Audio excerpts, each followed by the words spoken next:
शुएब अख्तर ने बोला बाबर आजम घंटे की बैटिंग फराड है, टेस्ट में भी ये फराड है। बाबर और रिजवान T20 में फराड तो थे, ये टेस्ट में भी फराड है। बाबर आजम और केशव महाराज का जो प्यार मोहब्बत का जो रिश्ता है वो जारी और सारी है, और उसने 3 दफा पहले आउट किया हुआ था, और जब वो लास्ट टाइम आया था खेलने के लिए तो अभी चौथी बार भी उसने आउट कर दिया है।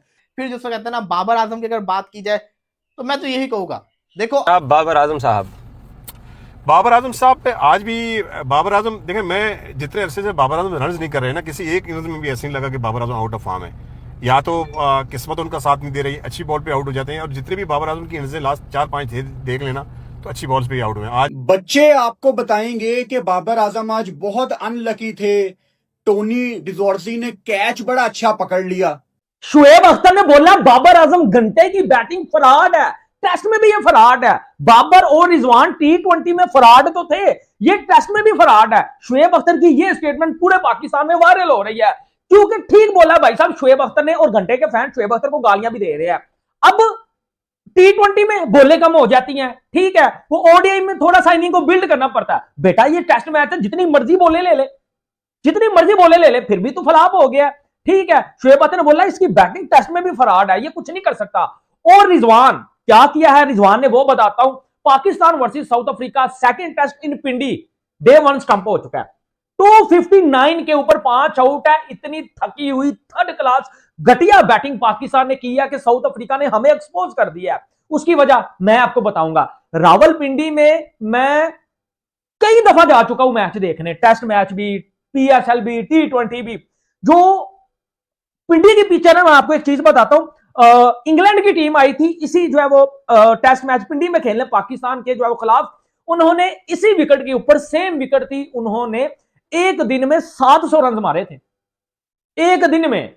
और उसके बाद दूसरे टेस्ट मैच में, तीसरे टेस्ट मैच में जब पाकिस्तान को होश आई कि यार इंग्लैंड ने तो हमें पकड़ के बर्बाद कर दिया, फिर उससे अगले बिली मिडॉन के फील्डर को एक हवा में अपॉर्चुनिटी हाथ में पकड़ा दी।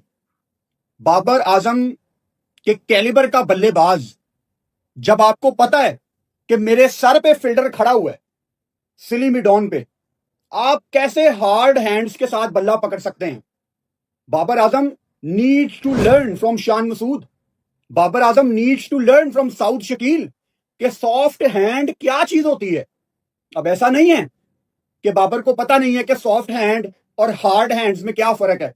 शायद सबसे ज्यादा बाबर को ही पता है, लेकिन कहीं ऐसा तो नहीं है कि वो इर्द गिर्द देखना नहीं चाह रहा। लोग उसको उसकी गलतियां बता रहे हैं और वो सीखना नहीं चाह रहा। मैं फुरकान भट्टी, जिसका टेक्निक से कोई ताल्लुक नहीं है, जो कभी किसी प्रोफेशनल लेवल पे क्या, कभी किसी क्लब के लेवल पे एक आधा मैच भी नहीं खेला, मुझे यहां बैठे नजर आ रहा है कि हार्ड हाथों से बाबर आजम ने बल्ला पकड़ा हुआ है, बॉल हवा में जाएगी, कैच होगा, हुआ। उससे पहले LBW का चांस, महाराज लेफ्ट आर्म स्पिनर एक दफा दोबारा से बाबर आजम की विकेट ले गए। पाकिस्तान वर्सेस साउथ अफ्रीका दूसरा test match, day 1, Pakistan 259 for 5, 259, चलो 250 मान के चलते हैं, 250 पे पाकिस्तान के 5 आउट। जब पहला टेस्ट मैच हुआ था उसका पहला दिन, मैंने शायद शुरुआत की थी इस लाइन से कि पाकिस्तान ड्राइविंग सीट पे है, आज का दिन पाकिस्तान के नाम। तो आज अगर आप में से कोई मेरे से पूछे कि पहले दिन के बाद के चला गया, साउथ शकील अच्छा खेल रहा है, आगा इस वक्त खेल रहा है, 5 आउट है। लेट्स सी देखते हैं पाकिस्तान कहां तक स्कोर करता है। केशव महाराज ने अच्छी बॉलिंग की। अब आ जाए जरा बाबर आजम के ऊपर। बाबर आजम से मैं हाथ जोड़ के रिक्वेस्ट करता हूं कि बाबर आजम ने अगर किसी का दिल दुखाया हुआ है ना तो उससे माफी मांग ले। किसी फैन का दिल दुखाया हुआ तो उससे माफी मांग ले, एक दफा सबको दिल से जिसको कहता है ना माफी मांग ले। क्योंकि यार ये हम ये नहीं कह सकते आउट ऑफ फॉर्म है, ये इन फॉर्म ही। अगर आप उसकी बैटिंग देखो, उसके बल्ले में मिडल हो रहा होता है बॉल, लेकिन फिर भी ऐसे आउट होकर चला जाता है। अब मैं आपको बाबर आजम की आज की बैटिंग की गलती बताता हूं। बाबर आजम ने क्या गलती की है मैं आपको बताता हूं। बाबर आजम जब आया, जो कि बाबर आजम ने एक सही स्ट्रेटेजी अपनाई थी कि मैंने स्पिनर को तेज खेलना है, और उसने बहुत अच्छा काम किया। उसने हार्ड हैंड से बल्ले को पकड़ा हुआ था, सख्ती के साथ जो बल्ला पकड़ना होता है, जब हमने वो जोश होता है कि हमने हिट करनी है तो हम बल्ले को कस के पकड़ते हैं। उसने कस के बल्ले को पकड़ा हुआ था और वो बल्ले से बॉल को हिट कर रहा था जोर से, और हमने देखा उसे चौके भी मारे। 22 बॉलों पे 16 किया उसने, स्लो नहीं खेला, तेज खेला। लेकिन इस सिचुएशन के अंदर फिर होता बताऊं क्या है, आपके माइंड के अंदर आपने बल्ले को हार्ड हैंड से पकड़ा होता है। जब वो टिप करने गया ना तो वो हार्ड हैंड से उसने टिप किया, जिसकी वजह से जो बॉल था ना वो ज्यादा बल्ले को लगने के बाद दूर तक गया और टोनी डिजोर्जी ने एक अन्य हाथ बटेरा पकड़ के कैच पकड़ लिया। लेकिन यही अगर बाबर आजम सॉफ्ट हैंड से खेलता तो बाबर आजम टिप करता। लेकिन मैं ये नहीं कह रहा बाबर ने गलत किया, बाबर आजम की सोच सही थी। पाकिस्तान और साउथ अफ्रीका के बीच खेले गए दूसरे टेस्ट मैच के पहले दिन बाबर आजम एक बार फिर से फ्लॉप हो गए हैं। ये वही बाबर आजम है जिनकी तुलना एक समय पर विराट कोहली से की जाती थी। लेकिन भाई आज की डेट में देखा जाए तो विराट कोहली और बाबर आजम में जमीन आसमान का अंतर हो गया है। क्योंकि यार ये वही बाबर आजम है भाई, 4 साल इनको हो चुके हैं, अभी अंतर्राष्ट्रीय क्रिकेट में शतक इनके बैट से नहीं आया है।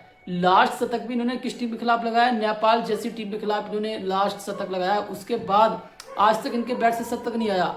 कंडीशन ये हो चुकी है इनकी आज की डेट में कि T20 से ये बाहर हैं, टेस्ट से भी बाहर होने वाले हैं, ODI के शायद खेलते ही नहीं है, बहुत कम इनको खिलाया जाता है।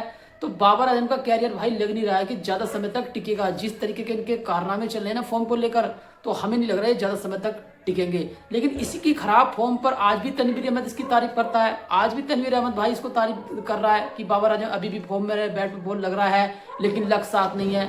आप पहले बाबर आजम के बारे में क्या बोल रहा है पाकिस्तानी मीडिया, उसका रिएक्शन देखो। मैं मिलता हूँ वीडियो के एंड में। 59 की है पाकिस्तान ने डे 1 के एंड के ऊपर, 5 विकेटें पाकिस्तान की गिरी हैं।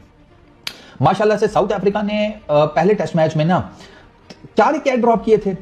आज उन्होंने मेरा ख्याल है कि 5 कैच 1 स्टंपिंग ड्रॉप की है। 5-7 कैचेस आज उन्होंने छोड़े हैं यार। 5 तो बल्कि अब्दुल्ला शफीक के छोड़े हैं उन्होंने, बाकी तो भूल ही जाओ। 5 चांस अब्दुल्ला शफीक को मिले हैं, 5 चांस, 4 कैचेस 1 स्टंपिंग, वो 50 मार कर गया। अबे 500 मारना बनता था तेरा। साउथ अफ्रीका की फील्डिंग मतलब समझ ही नहीं आ रही। ग्राउंड फील्डिंग बहुत अच्छी है, कैचिंग ऐसे लगता है भूल गए हैं वो कैचिंग। अच्छा, उनकी अभी सऊद शकील के भी एजेस निकले, लेकिन वहां पे बचत ये हो गई कि वहां पर ना स्लिप फील्डर जो है ना उसकी पोजीशन जो थी वो बचा गई। अच्छा, उसके बाद वो मैं आपको सारा डिटेल में बताता हूं। फिर कम्स जनाब उनकी एक चीज, they kept coming at Pakistan. उन्होंने कैचेस ड्रॉप, उनके फील्डर्स ने कैचेस ड्रॉप किए, स्टंपिंग मिस हुई, सारा कुछ हुआ, लेकिन उनके बॉलर्स ने हिम्मत नहीं हारी यार। ये उनको क्रेडिट जाता है। मुझे कुछ टेक्निकल उनकी गलतियां लगी साउथ अफ्रीका की। नंबर 1 सऊद शकील के जो मैं आपको बता रहा हूं एजेस निकले एंड ऑल दैट, उसमें ना एक स्लिप खड़ी की हुई थी, बॉल रिवर्स कर रहा था, बॉल आगे पीछे मूव कर रहा था। उस टाइम आपको वहां पर 2 स्लिप्स लगानी चाहिए थी उसमें। अब नॉर्मली होता क्या है, फर्स्ट स्लिप है, साथ में सेकंड स्लिप, इस तरफ विकेट कीपर, तो एक नैरो सा ना एक कॉरिडोर बनता है। नैरो मतलब तंग सा, ठीक है। ये कीपर, ये फर्स्ट स्लिप, साथ ही सेकंड स्लिप। तो गैप जो होता है ना फील्डर्स के बीच में, wicket keeper first slip second slip, ये गैप कम होता है। तो एज का इन फील्डर्स के बीच में से निकल जाने का चांस बहुत कम होता है। लेकिन जब आप सिंगल फील्डर लगाते हैं ना, या एक स्लिप लगाते हैं, तो विकेट कीपर और फर्स्ट स्लिप, अब फर्स्ट स्लिप जो होती है वो आप टेक्निकली थोड़ा सा जरा बैर करके खड़ी करते हैं। तो अनलकी जरूर रहे, लेकिन फिर भी बाबर आजम जितने बड़े बैटर हैं इस तरह की स्पिन बॉल को वो टैकल कर सकते थे आराम से। लेकिन एक अच्छी चीज़ ये है कि बाबर आजम जितने भी रन्स करते हैं बड़े अच्छे टच में नजर आते हैं और लगता है कि आज बाबर आजम का बैट जो है ना वो रन्स उगलेगा। लेकिन मेरे ख्याल में बदकिस्मती है बाबर आजम की, उनके फैंस की। आज भी आपने देखा कि रावलपिंडी में कितने फैंस बाबर आजम को देखने आए थे और जैसे ही बाबर आजम आउट हुए तो आधे से कम फैंस वहां पे रह गए थे। तो बाबर आजम अनलकी हैं और अब समझ नहीं आ रही कि बाबर आजम के साथ मसला क्या है। क्योंकि किसको समझ नहीं आ रही है? आपको समझ नहीं आ रही, बाबर को समझ नहीं आ रही है। मसला आखिर देखे ना, मेरी बात सुने, 65 इनिंग्स हो चुकी हैं विदाउट 100। आज भी गो के हम ये कह सकते हैं कि डिजोजी ने उसका कैच बड़ा अच्छा लिया, उससे पहले भी एक उनके खिलाफ अपील हुई थी। लेकिन ये जो एक जमूद आ चुका है, ये बर्फ पिघलेगी कैसे भैया? हम तो ये जानना चाहते हैं। नहीं, सही कहा आपने, क्योंकि जब इतने अरसे से आप सेंचुरी नहीं कर रहे, सारी दुनिया देख रही है, सारे फैंस देख रहे हैं और खुद बाबर आजम जितने बड़े बैटर हैं यकीनी तौर पर उनको भी फील होता होगा कि रन्स मेरे बल्ले से आने चाहिए। मैं ये कह रहा था कि जब जो जितने भी रन्स करते हैं ना, आज 2-3 चौके जो उनके लगे हैं, तो उसमें कैसा भी कभी भी ऐसा नहीं लगा कि बाबर आजम थोड़ा बहुत स्ट्रगल कर। लाहौर की सेकंड इनिंग्स में 40 किया, बहुत अच्छी बैटिंग की थी। आदि जो देखिए, बाबर आजम को खराब करने में सबसे अहम भूमिका है भाई इसकी पाकिस्तान की आवाम की। जब बाबर आजम ठीक ठाक खेलने लगा था ना, तो ये साले तुलना करने लगे थे कि विराट कोहली से, उसके बाद विराट कोहली तो इससे बहुत आगे निकल गए, उसके बाद ये तुलना करने लगे शुभमन गिल से। भाई ये तुलना करना इसको भारी पड़ गया, वो दोनों खिलाड़ी इससे बहुत आगे निकल गए। आज की डेट में बाबर आजम, घंटा आजम वही का वही रह गया। और भाई इसकी कंडीशन देखो, 4 साल से शतक ही नहीं बैट से आया, इसके आउट ऑफ फॉर्म इतनी बुरी तरह चल रहा है, कप्तानी भी गई, टीम से अंदर बाहर होता रहता है। अब तो यह है कि टेस्ट से बाहर करने की तैयारी चल रही है, क्योंकि जिस तरीके से यार बैटिंग ट्रैक पिच पर हर एक खिलाड़ी रन बना रहा है। आप देखिए, शान मसूद, अब्दुल्ला शफीक, और यार ये भी बना रहा है सलमान अली आगा जैसे रन बना रहे हैं इस बैटिंग ट्रैक पिच पर। तो बाबर आजम क्यों रन नहीं बना पा रहा? भाई उसका सबसे बड़ा कारण यह है कि बाबर आजम आ गया बहुत तगड़े दबाव में, क्योंकि 2 फॉर्मेट से बाहर हो चुका है। टेस्ट के इसके कान में पहले ही बता दिया कि भाई टेस्ट से भी तू बाहर हो जाएगा अगर सेकंड मैच में परफॉर्मेंस नहीं की तो।